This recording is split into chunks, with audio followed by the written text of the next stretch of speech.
అమెరికాలో మరో తెలుగు విద్యార్థి ప్రాణాలు కోల్పోయాడు. దుండగుల కాల్పుల్లో ఖమ్మంకు చెందిన నూకారపు సాయి తేజ దుర్మరణం చెందాడు. 4 నెలల క్రితం షికాగో కాంకోడియా యూనివర్సిటీలో ఎంఎస్ చదివేందుకు అమెరికాకు వెళ్లాడు సాయి తేజ. ఎంఎస్ చదువుతూనే ఓ ఫుడ్ జోన్లో కౌంటర్ మేనేజర్గా పనిచేస్తున్నాడు. క్యాష్ కౌంటర్లోకి చొరబడి నగదు కాజేసి సాయి తేజను కాల్చి చంపాడు దుండగులు. సాయి తేజ మృతితో స్వస్థలం ఖమ్మంలో విషాద ఛాయలు అలుముకున్నాయి. షికాగోలో దుండగులు జరిపిన కాల్పుల్లో ఖమ్మం జిల్లాకు చెందిన 26 ఏళ్ల సాయి తేజ మృతి చెందాడు. 4 నెలల క్రితమే సాయి తేజ అమెరికా వెళ్ళినట్లు తెలిసింది. స్వగ్రామం రామన్నపేటలో విషాదం నెలకొంది. ఆ తల్లిదండ్రుల ఆశలు ఆవిరయ్యాయి. పొరుగు దేశం వెళ్ళిన తమ పుత్రుడు ఎంతో గొప్ప ప్రయోజకుడవుతాడని ఆ అమ్మా నాన్న కన్న కలలుగానే మిగిలిపోయాయి.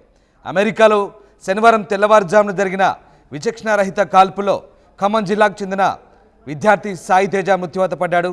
ఖమ్మం రూరల్ మండలం రామన్నపేట గ్రామానికి చెందిన నూకారపు కోటేశ్వరరావుకు కుమారుడు సాయి తేజ అమెరికాకు పంపించాడు. తన కొడుకుని గొప్ప చదువులు చదివించి గొప్పవాడిగా చూడాలనుకున్న ఆ తల్లిదండ్రులు అమెరికా కలలుగా మారిపోయాయి. ఇక తమ కుమారుడు ఉన్నత చదువులు చదువుకుంటూ ఖర్చుల నిమిత్తం ఓ చిన్న ఉద్యోగం చేసుకుంటున్నాడన్న భరోసాతో ఆ తల్లిదండ్రులు ఉన్నారు. సాయి తేజ షాపింగ్ మాల్లో పార్ట్ టైం పనిచేస్తూ అక్కడ ఎంఎస్ చేస్తున్నాడు. ఈ నేపథ్యంలో ఇంతలోనే పిడుగులాంటి వార్త ఆ తల్లిదండ్రులు వినాల్సి వచ్చింది. రాత్రి ప్రశాంతంగా నిద్రించిన వారికి తెల్లవారేలోపే పిడుగులాంటి వార్త చెవిన పడిని. తమ కుమారుడు దుండగుల కాల్పుల్లో మృతి చెందినట్టుగా విన్న వార్త వాళ్ళు షాక్కు గురయ్యారు, బోరున విలపిస్తున్నారు. ఖమ్మం రూరల్ మండలం రామన్నపేటకు చెందిన సాయి తేజ దుండగుల కాల్పుల్లో షికాగోలో మృతి చెందాడు. దీంతో మరో తెలుగు విద్యార్థి అమెరికాలో దుండగుల కాల్పులకు బలైన ఘటన ప్రస్తుతం ఆ కుటుంబంలో విషాదాన్ని నింపిందని చెప్పవచ్చు. అమెరికాలో గన్ కల్చర్ విపరీతంగా పెరిగిపోతున్న నేపథ్యంలో మరో తెలుగు విద్యార్థి ఆ గన్ కల్చర్కు బలయ్యాడు. ఎవరు పడితే వారు విపరీతంగా తుపాకులు వినియోగిస్తున్న అమెరికాలో ఈ కాల్పులో చాలామంది సాధారణ పౌరులు ప్రాణాలు కోల్పోతారు. ముఖ్యంగా తెలుగు విద్యార్థులు టార్గెట్గా మారుతున్నారు. ఈ నేపథ్యంలో తాజాగా సాయి తేజ దుండగుల కాల్పుల్లో మృతి చెందాడు. ఏం జరిగింది? అమెరికాలో మృతి చెందిన తెలుగు యువకుడికి సంబంధించి వాళ్ళ కుటుంబ సభ్యుల వాళ్ళ బంధువుల రోధనలో మిన్నంటున్న నేపథ్యంలో ప్రస్తుతం అక్కడి నుంచి పూర్తి సమాచారాన్ని మా ప్రతినిధి ఉదయ్ అందిస్తారు. అమెరికాలో దుండగులు జరిపినటువంటి కాల్పుల్లో భారతీయ సంతతి విద్యార్థి నూకారపు సాయి తేజ్ దుర్మరణం పాలయ్యారు. ఖమ్మం నగరానికి చెందినటువంటి సాయి తేజ్ గత 4 నెలల క్రితం ఎంఎస్ చదివేందుకు అమెరికా వెళ్లారు. అక్కడ చికాగో సమీపంలోని కాంబోడియా యూనివర్సిటీలోనే ఎంఎస్ చదువుతున్నారు సాయి తేజ్. ప్రస్తుతం ఆయన ఇంటి వద్ద మనం ఉన్నాం. ఖమ్మం నగరంలోని రమణగుట్ట నివాసంలో ఆ బంధువులంతా కూడా ప్రస్తుతం ఇప్పుడిప్పుడు ఆ ఇంటికి చేరుకుంటున్నారు. నూకారపు కోటేశ్వరరావుకి 2 పిల్లలు ఉన్నారు. ఒకరు ప్రియ, మరొకరు సాయి తేజ్. ఇద్దరు కూడా అమెరికాలోనే ఉన్నత విద్యాభ్యాసం పూర్తి చేసి అక్కడ స్థిర నివాసం ఏర్పాటు చేసుకోవాలని తల్లిదండ్రులు కన్న కలలు నెరవేర్చాలని చెప్పి పెద్ద ఎత్తున వాళ్ళు ప్రయత్నం చేసేవారు. ఉన్నత విద్యాభ్యాసం కోసం ఎంఎస్ చదివేందుకు గత 4 నెలల క్రితం నూకారపు సాయి తేజ్ ఇండియాని వీడి అమెరికా వెళ్లారు. అక్కడ చికాగో సమీపంలో ఉన్నటువంటి కాంబోడియా యూనివర్సిటీలోనే ఎంఎస్ జాయిన్ అయ్యారు. ప్రస్తుతం విద్యాభ్యాసం కొనసాగుతున్న నేపథ్యంలో ఒకవైపు పార్ట్ టైం జాబ్ చేస్తూ కూడా తన కళలను నెరవేర్చుకోవాలని సాయి తేజ్ విశ్రాంతంగా పనిచేస్తూనే ఒకవైపు చదువుకునేవాడు. ప్రస్తుతం దుండగులు జరిపినటువంటి కాల్పుల్లో సాయి తేజ్ దుర్మరణం చెందినట్లు మనకు సమాచారం అందుతుంది. ప్రస్తుతం ఆ తండ్రి కోటేశ్వరరావు కన్నీరు మున్నీరుగా విలపిస్తున్నారు. ఆయనతో మాట్లాడించే ప్రయత్నం చేద్దాం. సార్, సాయి తేజ్ ఎప్పుడు వెళ్ళాడు? అసలు అమెరికా ఎప్పుడు వెళ్ళారు? జూన్ 15.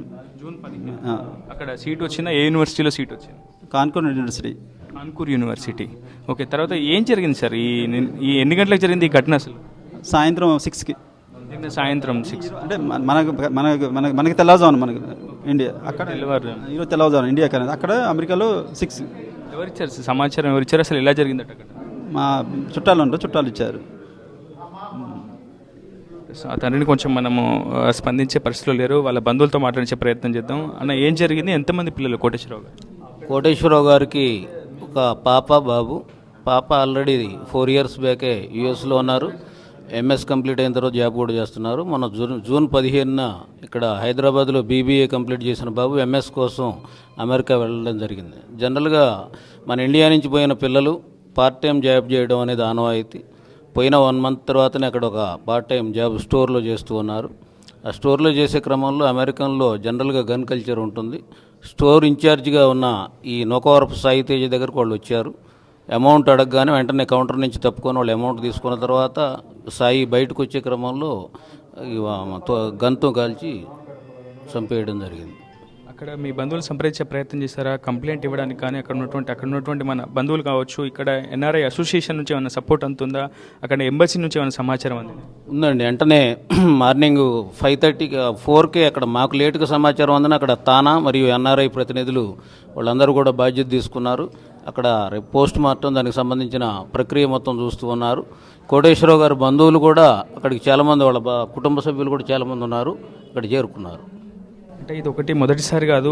సాయి తేజ్ నాకు తెలిసి బహుశా 10 మందిలో ఒకడై ఉంటాడు. ఇంతకుముందు వరుణ్ అనే అబ్బాయి కూడా ఖమ్మం జిల్లాకు సంబంధించినటువంటి అబ్బాయిని కూడా ఇలానే గన్తోనో కత్తితోనూ పొడిచి చంపినటువంటి సిచ్యువేషన్ కనిపించింది. అసలు అమెరికాలో భారత సంతతికి సంబంధించినటువంటి విద్యార్థుల కోసం ఎటువంటి సేఫ్టీ ప్రికాషన్స్ ప్రభుత్వాలు తీసుకుంటే బాగుంటుంది అనుకుంటున్నాను. ఎందుకంటే ఎంతోమంది చదువుకునేందుకు యుఎస్ వెళ్తున్నారు కాబట్టి. జనరల్గా జాతి వివక్ష అనేది అమెరికా దేశంలో ఎక్కువగా ఉంది. అక్కడ నల్ల జాతీయులు, అమెరికన్స్ అక్కడ శ్వేత జాతీయులు కాకుండా నల్ల జాతీయులే ఈ దురాగతాలకు పాల్పడుతూ ఉన్నారు. జనరల్గా అమెరికాలో ఈరోజు ఏ స్టేట్లో చూసుకున్నా కానీ ఎక్కువ మంది ఇండియా నుంచే ఉన్నారు. వాళ్ళకు ఒక జలసీ కూడా ఉంది మన పిల్లల మీద. ఈరోజు మన దేశంలో టాలెంట్ ఉన్నంత పిల్లలు కూడా ఆ దేశానికి సర్వీస్ చేస్తూ ఉన్నారు. డబ్బులనే తర్వాత పక్కకు పెడితే భారతదేశంలో ఎవరైతే క్రీమ్ విద్యార్థులు ఉన్నారో ఈ విద్యార్థులందరూ కూడా ఆ అమెరికా ఆర్థిక వ్యవస్థకు పునాదులు వేస్తూ ఉన్న క్రమంలో మన మీద అసూయతో ఈర్ష్యతో జరిగే సంఘటనలుగా భావిస్తూ ఉన్నాం.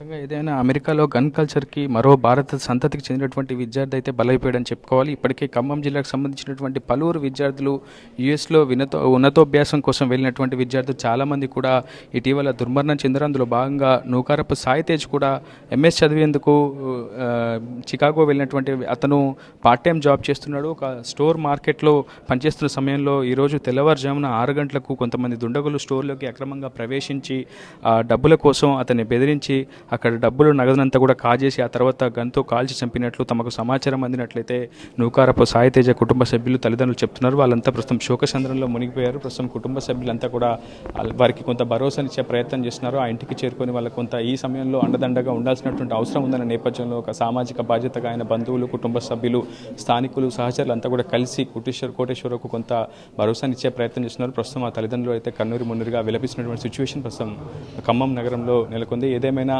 ఖమ్మం జిల్లాకు సంబంధించినటువంటి యువ విద్యార్థి ఇట్లా అమెరికాలో దుండగుల కాల్పుల్లో మరణించిన పట్ల ఖమ్మంలో విషాద ఛాయలు తలుముకున్నాయి. రిపోర్టర్ ఉదయ్ RTV ఖమ్మం నుంచి. RTV యాప్ వార్తల్ని క్షణాల్లో చదివే అవకాశం ఉంటుంది. ఒక న్యూస్ పేపర్, ఒక టెలివిజన్ ఛానల్ మీ చేతుల్లో ఎప్పుడూ ఉంటాయి.